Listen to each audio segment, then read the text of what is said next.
Hello guys, if you wanna check specification of your HTC U Ultra, let's open the settings. Right now, scroll down, click About Phone, and as you can see, here we are with the phone identity, so click on it.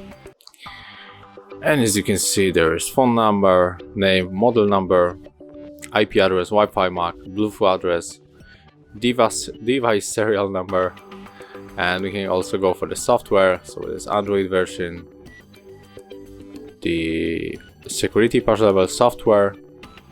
You can go for the more like kernel version, baseband version, build number.